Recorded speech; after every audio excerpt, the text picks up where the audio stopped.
بسم اللہ الرحمن الرحیم الحمدللہ رب العالمین افضل الصلاۃ واکمل السلام علی سید الانبیاء والمرسلین وعلی آلہ الکرام واصحابہ العظام اجمعین اما بعد فقد قال اللہ تبارک و تعالی کما ورد فی سورۃ النساء یا ایھا الناس اتقوا ربکم الذی خلقکم من نفس واحدۃ وخلق منها زوجها وبث منہما رجالا کثیرا ونساء واتقوا اللہ الذی تساءلون بہ والارحام ان اللہ کان علیما رقیبا صدق اللہ العظیم۔ اے لوگو، ڈرو اپنے رب سے جس نے تمہیں پیدا فرمایا ایک جان سے اور پیدا فرمایا اسی سے جوڑا اس کا،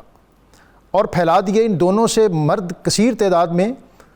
اور عورتیں کثیر تعداد میں، اور ڈرو اللہ سے، وہ اللہ مانگتے ہو تم ایک دوسرے سے اپنے حقوق جس کے واسطے سے، اور ڈرو رحموں کے قطع کرنے سے،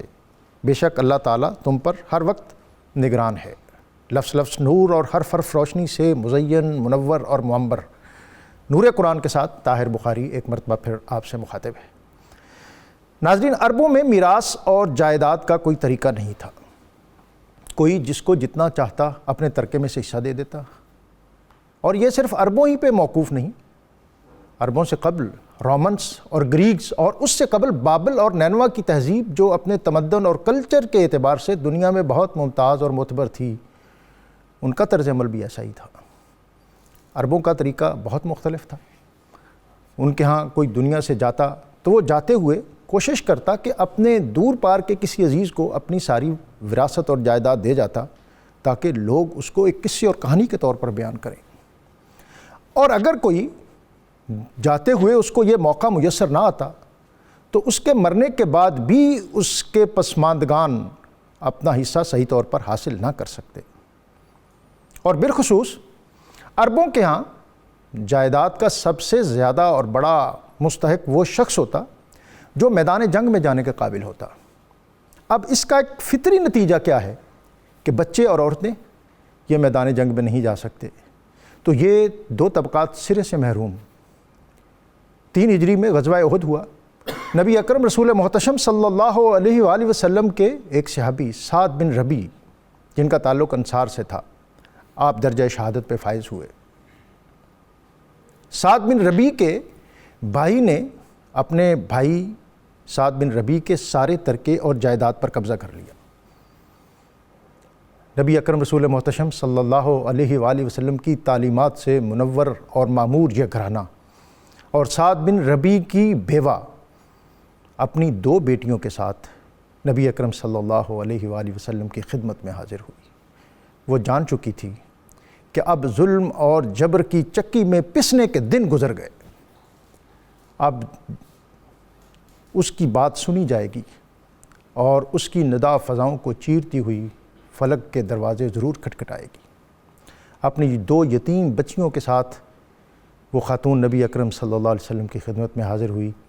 اور عرض کی، یا رسول اللہ، میں سعد بن ربیع کی بیوہ ہوں اور یہ سعد بن ربیع کی 2 یتیم بچیاں ہیں۔ سعد بن ربیع اس نے بہت زیادہ ترکہ چھوڑا، لیکن یہاں کی روایت اور کلچر کے مطابق اس کا بھائی آیا اور وہ سارا مال و اسباب لے کر اپنے گھر چلا گیا۔ نبی اکرم رسول محتشم صلی اللہ علیہ وآلہ وسلم نے اس موقع پر سکوت فرمایا، اور چونکہ اس سے پہلے وراثت کے حوالے سے کوئی قانون اور کوئی آیت اور کوئی حکم نازل نہیں ہوا تھا، اس لیے تھوڑا توقف ہوا۔ اور ناظرین، یہاں میں جو دوسرا منظر آپ کی خدمت میں پیش کرنا چاہتا ہوں کہ عورت کے جذبوں کو ترجمانی کس عہد اور کس دور میں ملی اور کس کی بارگاہ میں ملی۔ وہ جو حالی نے کہا تھا، وہ نبیوں میں رحمت لقب پانے والا، مرادیں غریبوں کی بھر لانے والا، مصیبت میں غیروں کے کام آنے والا، وہ اپنے پرائے کا غم کھانے والا، فقیروں کا ملجا، ضعیفوں کا ماوا، یتیموں کا والی، غلاموں کا مولا۔ اس خاتون کی ندا نبی اکرم رسول محتشم صلی اللہ علیہ وآلہ وسلم کے در اقدس کی وساطت سے فضاؤں کو چیرتی ہوئی اللہ رب العزت کی بارگاہ میں پہنچی۔ اور اقبال نے کہا تھا کہ افلاک سے آتا ہے نالوں کا جواب آخر، اٹھتے ہیں حجاب آخر، ہوتے ہیں خطاب آخر۔ وہی نازل ہوئی اور نبی اکرم رسول محتشم صلی اللہ علیہ وآلہ وسلم نے مشترکہ اور وراثت کے حوالے سے وہ قوانین اور وہ اصول اور وہ امور عطا کیے جو قیامت تک انسانیت کے لیے رہنمائی اور روشنی کا باعث ہیں۔ نبی اکرم صلی اللہ علیہ وسلم نے سعد بن ربیع اس کے بھائی کو بلایا اور فرمایا اللہ تعالیٰ نے وراثت کے حوالے سے یہ احکام عطا فرما دیے ہیں، اور ان احکام کے مطابق اپنے خاندان اور شہید ہونے والے سعد بن ربیع کی بیوہ، اس کے یتیم بچوں کے یہ حقوق اور یہ وراثت ہے۔ دنیا کے اندر نبی اکرم رسول محتشم صلی اللہ علیہ وآلہ وسلم کا لایا ہوا دین اور آپ کے اصول اور ضابطے معاشی طور پر، سماجی طور پر، معاشرتی طور پر اور بالخصوص خاندانی طور پر اتنی طاقت اور توانائی رکھتے ہیں کہ اسی سے رہنمائی حاصل کرنا ہر دور کے تقاضوں کو پورا کرتا ہے۔ آج سورہ نساء کی ابتدائی آیات، جس میں بطور خاص وراثت کے امور، یتیموں کے حقوق اور اسلام نے ہمیں جو سوشل سسٹم دیا، جو خاندانی نظام دیا، اس خاندانی نظام کے جو بیسک ایلیمنٹ، جو بنیادی عناصر، میاں اور بیوی کے خوشگوار تعلقات، ان اہم سماجی معاملات اور ایشوز پر آج ہم بات کریں گے۔ اور ہمیشہ کی طرح ہمارے ساتھ بہت محترم اور معتبر علامہ مفتی محمد فاروق القادری صاحب، ان کے ساتھ پروفیسر عبدالقدوس درانی صاحب، اور اللہ رب العزت کی بارگاہ میں حمد کا نذرانہ پیش کرنے کے لیے آج ہمارے ساتھ موجود ہیں حافظ طارق بشیر صاحب۔ میں اپنے مہمانوں کو خوش آمدید کہتے ہوئے اللہ رب العزت کا اسم گرامی السلام، سلامتی دینے والا، بزرگ کہتے ہیں کہ اس اسم مبارک کا ورد کرنے والا ہمیشہ ہر طرح کی زمینی اور آسمانی آفات و بلیات سے محفوظ رہتا ہے۔ اللہ تعالی ہمیشہ ہمیں اپنے دائرہ حفاظت کے۔ مفتی صاحب، آج کا موضوع بہت اہم ہے، اور اس میں ایک تو بالکل ابتدائی آیت اور پھر اس کے بعد بھی جتنی آیات ہیں وہ ہر آیت اپنے اندر ایک پورا مضمون رکھتی ہے۔ ایک تو چاہوں گا کہ اجمالاً آج کے موضوعات جو ہیں ان پر آپ تبصرہ فرماتے ہیں، اور اس کے بعد پھر فرداً جو اہم امور ہیں ان پر ہم انشاءاللہ بات کریں گے۔ بسم اللہ الرحمن الرحیم۔ سورہ نساء کو سورہ نساء اس وجہ سے کہتے ہیں کہ لفظ نساء کا معنی ہے عورتیں۔ اس صورت میں عورتوں کے حقوق کا تحفظ اور ان کی زندگی کی جو مختلف مراحل میں شرعی احکام ہیں ان کی ڈیٹیل بیان ہوئی ہے، اس وجہ سے اس صورت کو سورہ نساء کہا جاتا ہے۔ سبحان اللہ۔ یہ پوری کی پوری صورت مدینہ منورہ میں نازل ہوئی، اور اس صورت کے فضائل پر بھی بہت سارے آثار موجود ہیں۔ حضرت عبداللہ بن مسعود فرماتے ہیں کہ ایک مرتبہ رحمت کونین صلی اللہ علیہ وسلم نے مجھے فرمایا کہ عبداللہ مجھے قرآن مجید کی تلاوت سناؤ۔ سبحان اللہ۔ میں نے عرض کی یا رسول اللہ آپ پر تو قرآن اترا ہے، فرمایا آپ سنائیں۔ تو حضرت عبداللہ بن مسعود کہتے ہیں کہ میں نے سورہ نساء کی تلاوت شروع کی، اور جب آیت نمبر 41 پر پہنچا،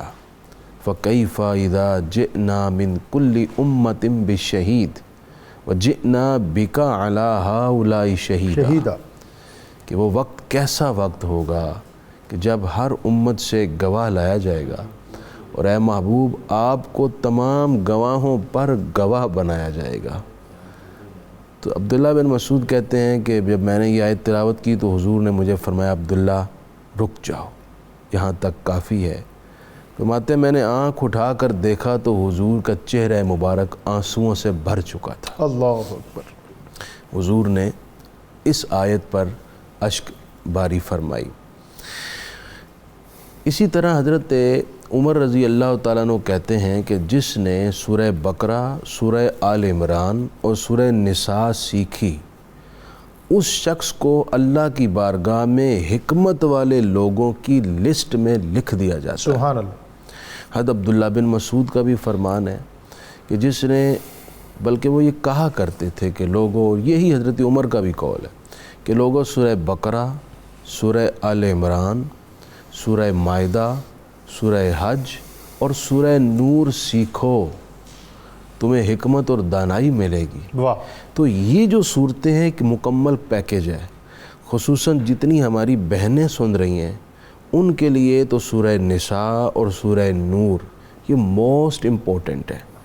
ان کی ساری زندگی کا احاطہ کیا گیا ہے ان 2 صورتوں کے اندر۔ اور یہ صورت جو آج کے مضامین ہیں یہ تو آج کل جدید اور قدیم دونوں خواتین کو سننے چاہیے، بالکل، انہیں پتہ چلے کہ کائنات میں ان کے حقوق کس ہستی کے ذریعے عطا ہوئے ہیں، اور کس عہد میں کہ جب عورت کو انسانی حق بھی نہیں دیا جاتا تھا، اس وقت جو حقوق قرآن مجید نے جامعیت کے ساتھ بیان کیے ہیں،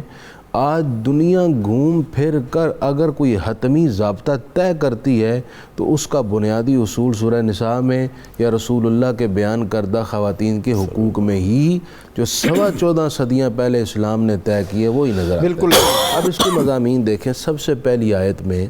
اللہ تعالیٰ نے لوگوں کو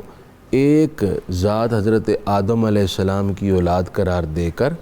ان سب کے درمیان جو ذات پات ہے اس کو محض ایک شناخت قرار دیا، حقیقت میں وہ ایک جیسے ہیں، تاکہ وہ اپنے ایک دوسرے پر تکبر اور یہ رغبت مفتی صاحب اختیار نہ اکثر کریں۔ نکاح کے موقع پر یہ آیت بھی بطور خاص سنتے پڑھی جاتی ہے، لیکن ہم صرف آیت برکت کے لیے پڑھتے ہیں، اور جو ہمارا مزاج بن چکا ہے کہ آیت کے مفہوم کو نہ سمجھنے کی کوشش کرتے ہیں نہ سمجھنا چاہتے ہیں۔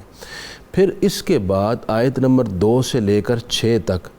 خصوصی طور پر یتیموں کے حقوق کو تحفظ دیا گیا،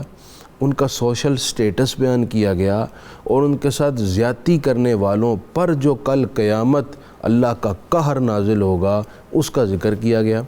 اس کے بعد والی آیات میں وراثت کے احکام ذکر ہوتے ہیں، جس کا آپ نے بڑے خوبصورت انداز میں انٹرو میں وراثت کے جو ابتدائی موقع تھا اس کا ذکر کیا، جس موقع پر یہ آیات اتریں۔ تو وراثت میں کس کے کتنے کتنے حصے ہیں وہ سارے قرآن نے طے کر دیے، اور وراثت ادا نہ کرنے والوں پر غضب الہی کا بھی ذکر ہو گیا۔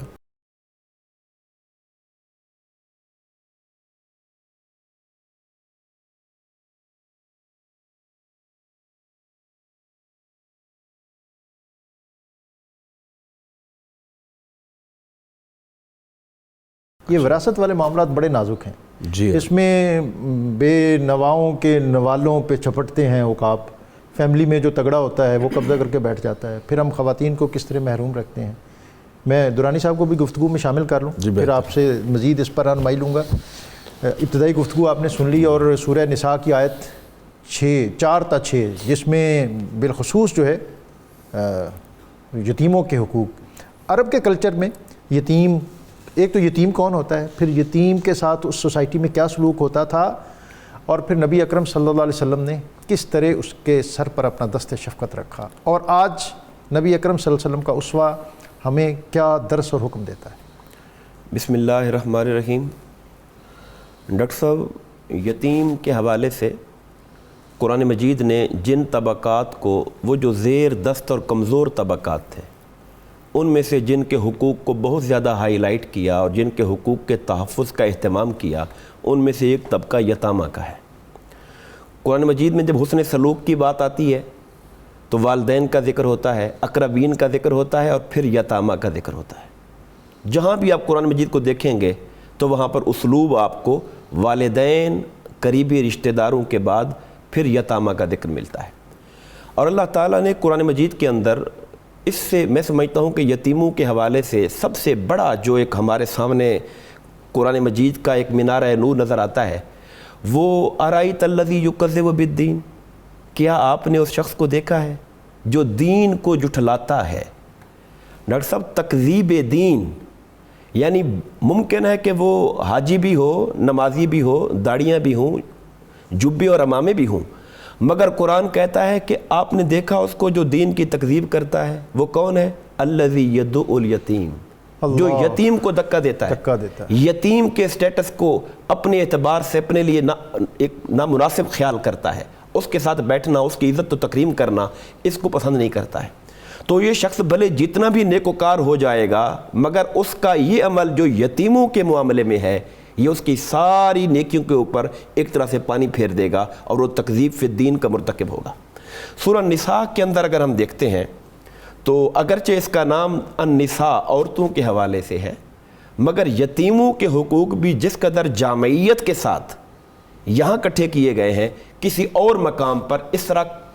جامعیت کے ساتھ جمع نہیں ہوئے ہیں۔ میں شاید میرا خیال ہے کہ نفسیاتی طور پر جو اوائل عمر کے بچے ہوتے ہیں ان کی کفالت کا جو درد ان کی ماں کے سینے میں ہوتا ہے شاید اس طرح والد محسوس نہ کر سکتا ہو۔ جو ظاہر ہے یتیم تو ہوتا ہی وہی ہے کہ جس کا والد فوت ہو گیا ہوتا ہے، اس کے بعد پھر اس کی مائیں ہوتی ہیں یا اس کے دیگر جو رشتہ دار ہوتے ہیں۔ سورہ نساء میں اللہ پاک نے جو احکامات دی، اگر میں ان کی سمری بیان کرنا چاہوں مختصر طریقے سے، پہلی بات فرمائی کہ وَآتُوا الْيَتَامَ أَمْوَالَهُمْ، یتیم جب بڑے ہو جاتے ہیں، بالغ ہو جاتے ہیں، آگے بھی وضاحت کر دی، تو ان کے مال آپ کے پاس امانت تھے، جو بھی اس کے ولی تھے، جو جن کی بھی سرپرستی میں وہ تھا، کہا ان کے مال ان کو واپس کرو، پہلی بات۔ دوسری بات یہ فرمائی وَلَا تَتَبَدَّلُوا الْخَبِيثَ بِالطَّيِّبِ، ایسا نہ کرنا کہ تمہاری نگرانی میں وہ مال تھا، تمہارا اپنا اگر ردی مال تھا، کوئی گھٹیا تھا، تو ان کے مال کو چینج نہ کر دینا۔ مثلا گائے بھینسیں تھیں، بکریاں تھیں، تو اس کی یتیم کی اعلیٰ نسل کی تھیں، تو اپنی کمزور اور اپنی جو نامناسب ہیں ان کو تبدیل نہ کر دینا، وہ اس کے کھاتے میں ڈال دیں اور اس کی اچھی جو ہے ان پر خود قبضہ کر کھاتے میں ڈال دیں، یہ حرکت نہ کرنا۔ تیسری بات فرمائی کہ وَلَا تَأْكُلُوا أَمْوَالَهُمْ إِلَىٰ أَمْوَالِكُمْ، ان کے مالوں کو اپنے مال میں مکس اپ کر کے نہ کھانا۔ وہ یتیم کا مال ہے، اس کو پورا اس کا حفاظت کرنی ہے، اس کی کیلکولیشن رکھنی ہے۔ وہ اگر ناپی جانے والی چیزیں ہیں، ماپی جانے والی چیزیں ہیں، منقولہ ہیں، غیر منقولہ ہیں، جو بھی ہیں وہ امانت ہے، اس کا پورا لحاظ رکھا جائے گا، اسے مکس اپ نہیں کیا جائے گا۔ چوتھی بات فرمائی کہ وَإِنْ خِفْتُمْ أَلَّا تُقْسِطُوا فِي الْيَتَامَىٰ، یہاں پر یتیم بچیوں کے حوالے سے عرب کے اندر ایک کلچر یہ بھی تھا کہ یتیم بچیوں کے جو اولیاء اور وارثان بن جایا کرتے تھے، تو وہ ان کی اگر وہ صاحب جائیداد ہوتی تھیں تو ان کی جائیداد کو ہتھیانے کے لیے ان کا نکاح اپنے کسی نالائق اور نااہل بچے کے ساتھ کر دینا، یا خود سے نکاح کرنا اور اس کے حق مہر کے حوالے سے ڈنڈی مار دینا، اور نظر اس کی جائیداد کے اوپر رکھنا۔ تو اللہ پاک نے اس کے اوپر بھی تحجید کی کہ خبردار اس طرح نہ کرنا۔ پانچویں بات فرمائی وَلَا تُؤْتُوا السُّفَهَاءَ أَمْوَالَكُمْ، یتیم بچہ جب تک بچہ ہے، کم عقل ہے، اس وقت تک اس کے مال حوالے نہ کرو۔ یہ جو مال ہے اسے اللہ نے زمین پر انسانی زندگی کے قیام کا ذریعہ بنایا ہے، مال کوئی ایسی غیر اہم چیز نہیں ہے۔ اس مال کو سنبھال کے رکھو، اور جب وہ بچے بلوغت کی عمر کو پہنچ جائیں، صرف بلوغت ہی نہیں بلکہ عاقل بھی ہو جائیں، تو پھر ان کے مال ان کو حوالے کرو۔ آگے جا کے یہ بھی فرمایا کہ وَابْتَلُوا الْيَتَامَىٰ، انہیں آزماتے رہو، تھوڑا ان کو ٹرین کرو، تھوڑی رقم دے کے ان کو کاروبار کرواؤ، کوئی شغل ان کا کرواؤ، تاکہ پتہ لگے یہ پیسہ سنبھالنے کی پوزیشن میں آ رہا ہے کہ نہیں آ رہا ہے۔ یعنی ان کی تربیت کرتے رہو ساتھ، اور ان کو ٹرین کرتے رہو۔ اور ساتھ یہ بھی فرمایا کہ وَلَا تَأْكُلُوهُ إِسْرَافًا، اور جب دیکھو بچہ بڑا ہونا شروع ہو گیا ہے تو اب تمہاری ہرس اور کہ مال، اب تو یہ بڑا ہونے والا ہے، اب تو یہ ڈیمانڈ کرے گا، مطالبہ کرے گا، تو پھر تم اس کو جلدی فضول خرچی شروع کر دو اور کھانا شروع کر دو کہ کہیں وہ بڑا نہ ہو جائے اور بڑا ہو کر حق کا مطالبہ کر کے اپنا مال واپس نہ لے لے۔ کہا یہ حرکت بھی نہ کرنا، خبردار یہ یتیموں کے حق کے اندر اگر ایسا کرو گے، ان کے مال کو ناجائز کھاؤ گے، تو یہ جو مال تم کھا رہے ہو حقیقت میں جہنم کی آگ ہے جو تم اپنے پیٹوں کے اندر ڈال رہے ہو۔ اس سے بڑھ کر میں سمجھتا ہوں کہ یتیموں کے حوالے سے کہ ان کے مال کے کھانے کو مال ہی نہیں کہا، بلکہ کہا یہ جہنم کی آگ کے شعلے ہیں جو تم کھا رہے ہو۔ اور دوسری طرف میں آؤں، ایک حدیث پاک کا حوالہ دینا چاہوں گا۔ سرکار دو عالم صلی اللہ علیہ وسلم نے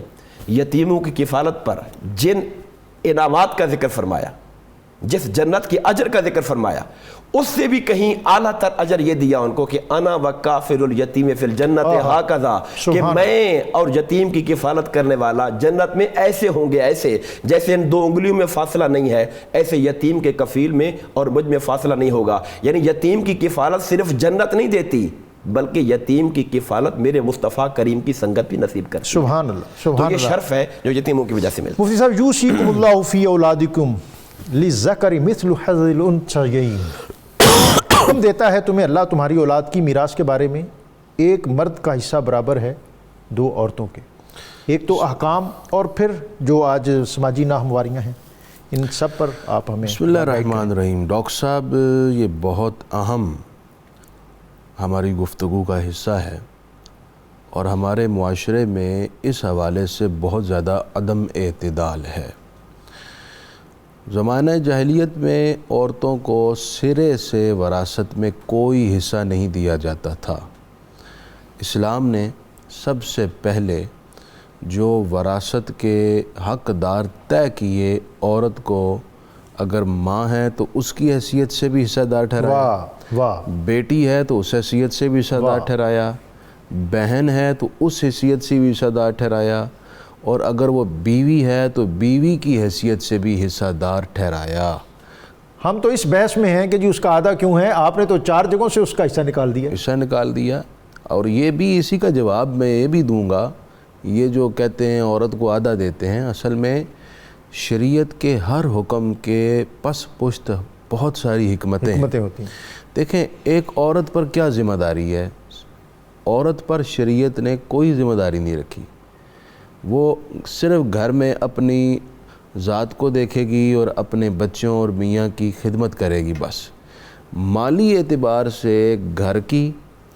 اولاد کی، بیوی کی، اگر ماں باپ ضعیف ہیں تو ان کے مصارف کی تمام تر اہتمام، گھر، اخراجات، یہ ساری ذمہ داری مرد کے سر پر ہے۔ تو عقل بھی کہتی ہے کہ جس کے سر پر کوئی ذمہ داری نہیں مالی اعتبار سے، وہ علیحدہ بات ہے کہ آج عورتیں خود مردوں سے 4 قدم آگے بڑھ کر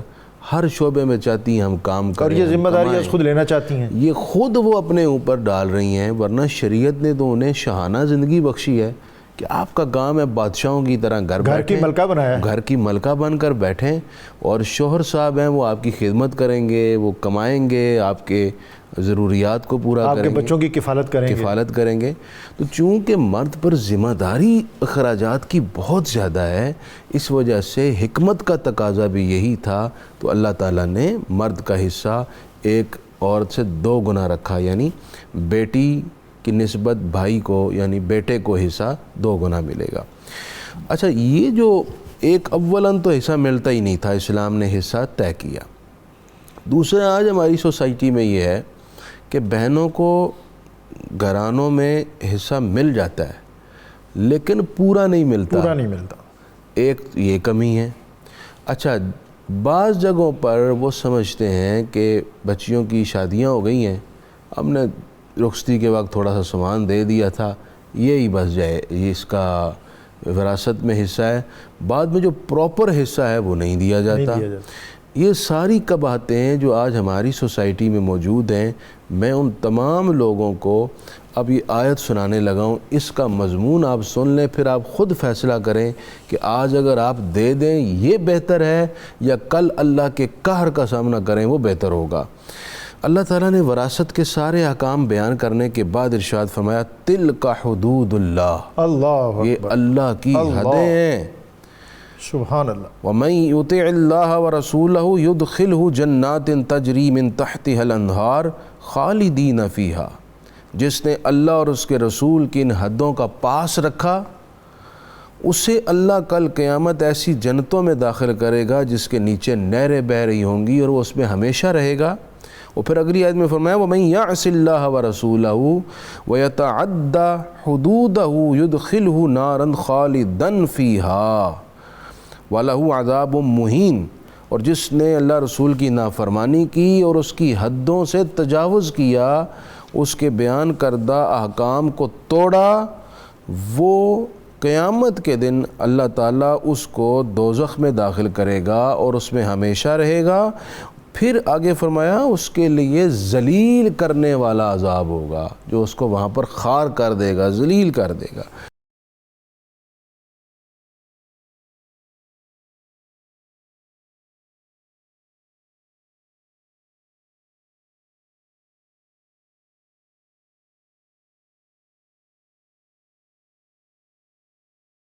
نور قرآن میں آپ کو ایک مرتبہ پھر خوش آمدید۔ آج ہم سورہ نساء اس کے مضامین پہ بات کر رہے ہیں۔ سورہ نساء اور سورہ مائدہ یہ بالکل اسی طرح اس کے مضامین میں ہم آہنگی ہے جس طرح اس سے پہلے سورہ بقرہ اور سورہ آل عمران، جس کو الزہراوین، چمکتی ہوئی تابدار 2 صورتیں، ان دونوں کا ایک اپنا اسلوب تھا کہ حروف مقاطعات سے شروع ہوئیں اور اس کے بعد پھر قرآن کی عظمت اور فضیلت بیان ہوئی۔ ان دونوں کا ایک اپنا مضمون اور اسلوب ہے کہ براہ راست شروع ہوئیں اور ڈائریکٹ اپنا خطاب جو ہے وہ امت کو اور قوم کو شروع کر دیا، اور مختلف مضامین ہیں ان دونوں صورتوں کے درمیان، اور بالخصوص اس میں سورہ نساء میں جو فیملی سسٹم ہے، جو ہماری سماجی زندگی ہے، جو سوشل لائف ہے، خاندانی نظام جو ہے، یہ ہماری معاشرت کی بنیاد ہے، یہ خشت اول ہے۔ اگر فرد اچھا ہوگا تو افراد اچھے ہوں گے، اور افراد سے پھر معاشرہ اچھا ہوگا۔ اور فرد کی تربیت، تزئین اور تہذیب میں جو ادارہ سب سے مؤثر اور مضبوط کردار کا حامل ہے وہ خاندان ہے۔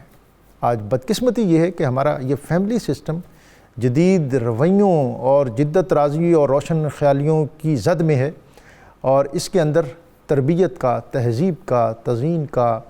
اور تربیت کا جو ایک عنصر اور ایلیمنٹ ہوتا تھا وہ بتدریج مفقود ہوتا جا رہا ہے۔ والدین بچوں کو لے کے بیٹھتے تھے، بچے ان سے سیکھتے تھے، لیکن اب تو گھر میں رہتے ہوئے ہم ایک دوسرے سے جدا ہوتے ہیں۔ ایک لانچ میں اگر فیملی کے 4 لوگ بیٹھے ہوں تو چاروں اپنی اپنی جگہ پر موبائل سے کھیل رہے ہوتے ہیں۔ وہ جو ایک کمیونیکیشن تھی، جو ایک رابطہ تھا، جو سیکھنے اور سکھانے کا عمل تھا، وہ معدوم ہو گیا ہے، جس کی وجہ سے ہمارا گھر، ہمارا خاندان، ہمارے معاشرے جو ہیں وہ توڑ پھوڑ کا شکار ہے۔ اپنے گھروں کو، اپنے خاندانوں کو مضبوط، مستحکم اور بہتر رکھنے کے لیے ہمیں چاہیے کہ ہم قرآن اور صاحب قرآن صلی اللہ علیہ وآلہ وسلم، ان کی تعلیمات اور ان کا اسوہ جو ہے اس کو اپنائیں۔ خاندان ٹھیک ہوگا تو سماج ٹھیک ہوگا، سماج ٹھیک ہوگا تو ریاست ٹھیک ہوگی۔ اس صورت میں بطور خاص فیملی سسٹم، میاں اور بیوی کے تعلقات، باپ بیٹا، وراثت اور شادی بیاہ، ان ساری چیزوں کو ایک مربوط نظام جو ہے اس میں ڈھالا گیا ہے، اور اس سے آگے بعد کے جو مضامین ہیں اس میں پھر ان کا دائرہ وسیع ہوتا ہوا ہمیں معاشرت، ریاست، ان چیزوں کی طرف چیزیں اور مضامین بڑھتے ہوئے محسوس ہوتے ہیں۔ درانی صاحب، آج کا موضوع پھر اس میں میں چاہوں گا کہ جو فیملی سسٹم ہے جی، اس میں محرمات، کن سے نکاح ہو سکتا ہے اور کن سے نہیں، کیونکہ بنیاد جو ہے اس سسٹم کی وہ میاں اور بیوی، مرد اور عورت، ان کا تعلق، کہاں تعلق جائز ہے اور کہاں تعلق جائز نہیں ہے، اور پھر مرد اور عورت کو جو گھریلو زندگی ہے اس کے اندر ان کی حدود و قیود اور ان کی ذمہ داریاں اور ان کے اختیارات اور فرائض۔ جناب جی ڈاکٹر صاحب، ازدواجی تعلق چونکہ ایک میاں بیوی کا جو رشتہ ہے، اللہ تعالیٰ نے یہاں ہمارے لیے 2 قسمیں کر دیں۔ محرمات کا ذکر الگ کر دیا کہ جن کے ساتھ آپ کے رشتے کی نوعیت اس طرح کی ہے، تقدس کی، پاکیزگی کی، کہ وہاں پر ازدواجی زن و شوئی کے تعلقات کا قیام یہ انسانی فطرت کی طبیعت کے خلاف ہے۔ اللہ تعالیٰ نے ان رشتوں کے تقدس اور پاکیزگی کو قائم رکھنے کے لیے ان کو محرمات میں شامل کیا۔ سورہ نساء کی آیت نمبر 23 کے اندر اللہ پاک نے خود گن کر ان کی ڈیٹیل بیان فرما دی۔ اس کے اندر ہماری مائیں، ہماری بہنیں، ہماری بیٹیاں، یہ 3 رشتے جو اقرب ترین ہیں۔ پھر اس کے بعد پھوپھیاں، خالائیں، بھتیجیاں، بھانجیاں، یہ تو وہ رشتے ہیں جن کے ساتھ ہمارا نسب کا تعلق ہے۔ پھر اس کے بعد قرآن مجید نے محرمات کے اندر اس رشتے کا ذکر کیا جس کی تحریم رضاعت کی وجہ سے ہے۔ دودھ پلانے والی ماں تحریم کے اندر حقیقی ماں کی طرح ہے، اس کی بیٹیاں اور اس کے جو باقی رشتہ دار جن کا ہم نے ذکر کیا کہ وہ مائیں، بہنیں، بیٹیاں اور خالائیں، پھوپھیاں، وہ سارے، یعنی جو کچھ نکاح سے حرام ہوتا ہے نسب کی وجہ سے، حرمت کی وجہ سے، وہ سارا رضاعت کی وجہ سے بھی حرام ہو جاتا ہے۔ اور اس کے بعد قرآن مجید نے پھر جو اور ذکر کیا اس میں فرمایا تمہاری عورتوں کی مائیں، یعنی تمہاری جو ساس، وہ جو رشتہ ہے اس سے نکاح حرام ہے۔ ان کے ساتھ فرمایا تمہاری عورتوں کی بیٹیاں، یعنی بیوی سے جس سے تم نے نکاح کیا ہے اس کی پچھلے کسی شوہر سے اگر اولاد ہے، اور پھر آپ نے اس کے ساتھ ازدواجی تعلق قائم کر لیا، نکاح کے بعد خلوت میسر آ گئی ہے، تو اب ان بیٹیوں سے بھی نکاح کرنا جائز نہیں ہوگا۔ اسی طرح فرمایا تمہارے سگے بیٹوں کی جو عورتیں یعنی جو بہویں ہیں ان کے ساتھ نکاح کرنا حرام ہے۔ اور ایک بات فرمائی ان تجمعوا بین الاختین، کہ 2 بہنوں کو اکٹھا کرنا، ایک وقت میں 2 بہنوں کو نکاح میں لانا، اس کو بھی حرام قرار دیا گیا۔ یہ تو قرآن مجید کے اندر، مگر حضور نبی کریم علیہ السلام نے 2 بہنوں کے ساتھ ساتھ یہ جو آقا کریم علیہ السلام کو اللہ تعالیٰ نے جو تشریعی اختیارات دیے، جو لیجسلیٹو اتھارٹی دی، اس کی روح سے سرکار نے یہ جو پھوپھی اور بھتیجی کو اور بھانجی اور خالہ کو ان کو بھی آپس میں جمع کرنا کہا کہ یہ محبت کے رشتے ہیں، ان میں سوکنا پن ہونا یہ انسانی طبیعت اور فطرت کے خلاف ہے۔ اور آخری رشتہ جس کا ذکر کیا وہ فرمایا وہ عورتیں جو آلریڈی کسی کے نکاح کے اندر ہیں، جب تک کہ ان کو وہاں سے طلاق نہیں ہوتی اور عدت کے مرحلے مکمل نہیں ہوتے تب تک کسی کی حالت نکاح میں دوسرا نکاح اس سے کرنا یہ حرام کرا دیا۔ اچھا، وراثت میں چونکہ مفتی صاحب بہت زیادہ کمپلیکیشنز ہیں، اگرچہ میں سمجھتا ہوں کہ قرآن پاک میں شاید جتنے فرائض ہیں ان میں سب سے زیادہ تفصیل وراثت کی دی گئی ہے، لیکن چونکہ اس کو سننا، سمجھنا، جاننا اور پھر آگے ایجوکیٹ کرنا یہ ذرا بہت مشکل ہے، تو اس میں اس لیے پیچیدگیاں بھی بڑھتی ہیں۔ از خود وہ طبقہ جو مسند دعوت و تبلیغ اس پہ فائز ہوتا ہے، بعض اوقات وہ بھی اس سطح کی دسترس نہیں رکھتا جس سطح پر اس کو ہونی چاہیے، اس لیے بھی مسائل پیدا ہوتے ہیں۔ تو یہ آپ ضرور کمنٹ کریں، رہنمائی کریں کہ ایسے لوگ جو ہیں ان کو کیا کرنا چاہیے اور کہاں رجوع کرنا چاہیے، علماء سے رابطہ رکھنا چاہیے۔ میں یہ درخواست کر دوں، جو سوال آیا تھا کہ ماں باپ اپنی زندگی میں وراثت کے حوالے سے کوئی پلان دے دیں۔ دیکھیں، اگر ماں باپ زندگی میں ہی تقسیم کرتے ہیں تو اس کے لیے ضابطہ اور اصول یہ ہے کہ وہ بیٹا ہے یا بیٹی ہے سب کو برابر دیں گے، جو شرع مقرر ہے دین کی، شریعت نہیں، وہ ایک تو ہے وراثت کے جو احکام ہیں اس کے مطابق حصے ہیں، وہ اس وقت ہوتے ہیں جب کوئی فوت ہو جائے تو مال وراثت بن جاتا ہے، پھر یہ حکم اپلائی ہوگا اور اتنا حصہ ملے گا، لڑکی کو آدھا، لڑکے کو 2 گنا۔ لیکن اگر کوئی زندگی میں دیتا ہے تو پھر مساوات کا حکم ہے، چاہے لڑکا ہے یا لڑکی ہے سب کو برابر اولاد میں تقسیم کرنا پڑے گا۔ یہ بات پیش نظر رکھا کریں، زندگی میں انصاف کے ساتھ سب کو برابر دینا پڑے گا اگر آپ تقسیم کرتے ہیں۔ اب یہ آپ پر ڈیپینڈ کرتا ہے، آپ دیکھیں آپ نے اپنی اولاد کی تربیت کیسی کی ہے، ان کا مزاج کیسا ہے، کیا وہ آپ کے بعد بغیر جھگڑے آپس میں اللہ رسول کے احکام کے مطابق تقسیم کریں گے تو بہت اچھا ہے، جتنا اللہ نے حصہ فرض کیا اتنا مل جائے گا۔ لیکن آپ کو خدشہ ہے کہ یہ مال کی وجہ سے دست و گریبان ہوں گے، ایک دوسروں کے درمیان جو رشتے کا تقدس ہے وہ پامال ہوگا، تو پھر آپ زندگی میں ہی تقسیم کر دیں، یہ آپ پر ڈیپینڈ کرتا ہے۔ لیکن ایک بات جو میں اپنے مشاہدے اور تجربے کی کر رہا ہوں، اگر کوئی زندگی میں تقسیم کرے تو مہربانی کیجئے گا سارا تقسیم نہ کریے گا، اپنے لیے کچھ ضرور رکھیے گا۔ اولاد کا محتاج ہونا بھی کچھ درست نہیں ہوتا، آپ کو میڈیسن چاہیے ہو پھر بھی آپ بچوں سے کہیں گے، آپ کی طبیعت میں کوئی شے کی حاجت ہے وہ بھی بچوں سے کہیں گے، تو آپ بہت زیادہ بڑے تلخ مناظر اور مظاہر ہیں۔ میں پروفیسر صاحب آپ سے بھی چاہوں گا، پروگرام اپنے اختتام پر ہے، کوئی اس پر کمنٹ بھی کریں، اور جو ہمارے یہ بھی چیز کہ وراثت میں 6-7 لوگ حصے دار ہیں، ایک آدمی جس کے پاس ویلیویبل جگہ ہے اور اس سے وہ استفادہ کر رہا ہے، وہ جاتا ہے سول کورٹ میں ایک سٹے لے کر بیٹھ جاتا ہے، 10 12 15 20 سال تک وہ وراثت کو تقسیم ہی نہیں ہونے دیتا۔ جی انتقال ہو گیا ہے لیکن تقسیم نہیں ہونے دیتا، اور بہنیں بھائی وہ کرب میں ہیں، دنیا سے جا رہے ہیں، آگے ان کی یتیم فیملیز، اولاد، بچے، اور پھر یہ احوال جو ہیں بڑے متشرع اور متدین اور متصوف اور پتہ نہیں کیا کیا۔ اس پر آپ ضرور کوئی بتائیں کہ کیا وعید ہے اور ہمیں کیا کرنا چاہیے، اور ہم یہ سارا کچھ فریب اور خود فریبی، مختصر جواب جناب۔ جی ڈاکٹر صاحب، یقیناً جس شکل کا آپ نے ذکر کیا ہے کہ وراثت کے معاملات پہ قابض ہو کے بیٹھ جانا اور اس کے اندر جو قابل ذکر چیزیں اہم ہیں ان پہ اپنا قبضہ جما لینا، یہ زیادتی اور ظلم ہے۔ قرآن مجید نے واضح طور پہ کہا کہ تلک حدود اللہ، یہ جو وراثت کی تقسیم ہے یہ اللہ کی مقرر کردہ حدیں ہیں۔ اللہ تعالیٰ کی حدوں کو جو پھلانگتا ہے وہ یقیناً ظلم کا مرتکب ہوتا ہے، اور جو ظالم ہے وہ اپنے انجام کو پہنچے گا، اس کی سزا دنیا میں اس کو مل سکتی ہے اور آخرت میں۔ ایک میری گزارش یہ ہے کہ اس پر ہماری عدالتی نظام پر بھی ایک سوال اٹھتا ہے صحیح کہہ رہے ہیں آپ. کیوں نہیں ان کے مقدمات کو چند دنوں کے اندر نپٹایا جاتا؟ اور یہ تاثر ہے کہ جی یہ تو اب آگے یہاں تو نپٹنا نہیں ہے، الٹیمیٹلی ہونا تو آپ نے ذاتی سطح پر ہی ہونا ہے. جو بھی یہ نہیں ہونا چاہیے. اس مقدمے کو فوراً نمٹانا چاہیے تاکہ لوگ اپنی پراپرٹی سے استفادہ کر سکیں. 20 سال 30 سال 50 سال تک زمینیں پڑی رہتی ہیں، لوگ بھوک پیاس اور قسم پرسی کی وجہ سے مر کر قبروں میں چلے جاتے ہیں. تو یہ عدالتوں کو بھی اللہ تعالیٰ کی عدالت میں جواب دہ ہونا ہوگا.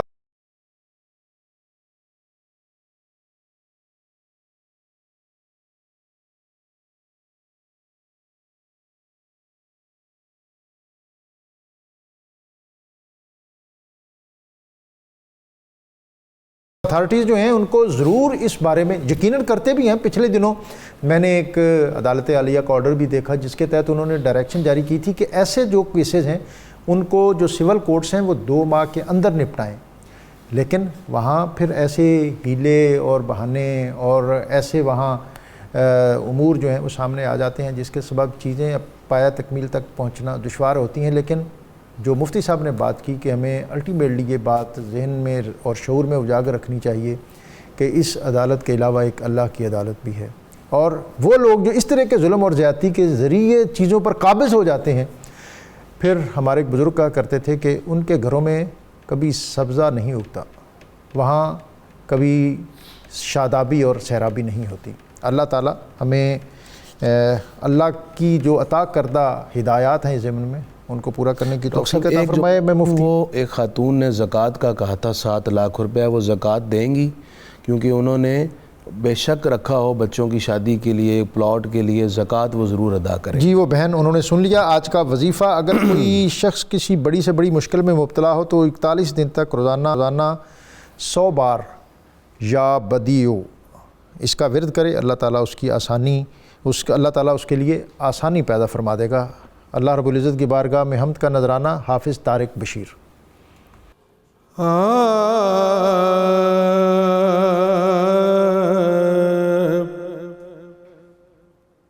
کرم ہو ہم پہ خدایا، حضور کے صدقے، کرم ہو ہم پہ خدایا، حضور کے صدقے، نصیب چمکے ہمارا، حضور کے صدقے، نصیب چمکے ہمارا، حضور کے صدقے. سیاہ قلب میرا ہو چکا گناہوں سے،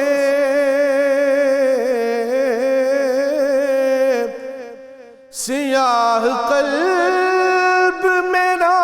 ہو چکا گناہوں سے،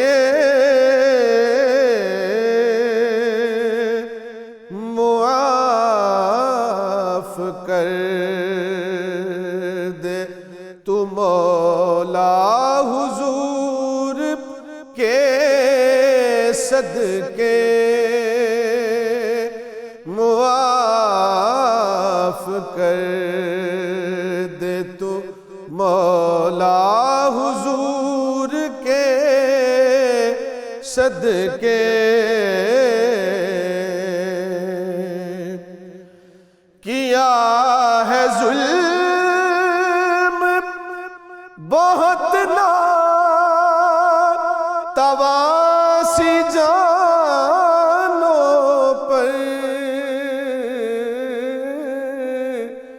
کیا ہے ظلم بہت ناتواسی جانوں پر،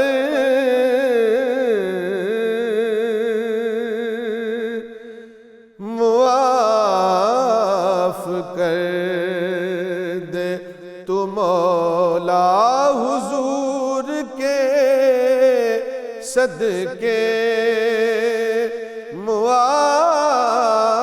معاف کر دے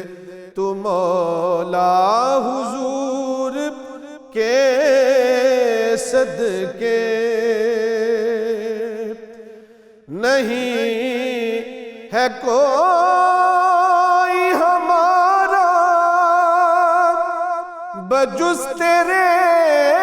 مولا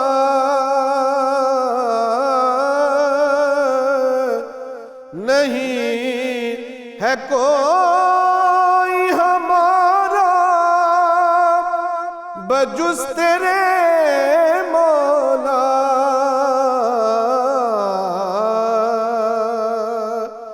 عطا ہو رحم سے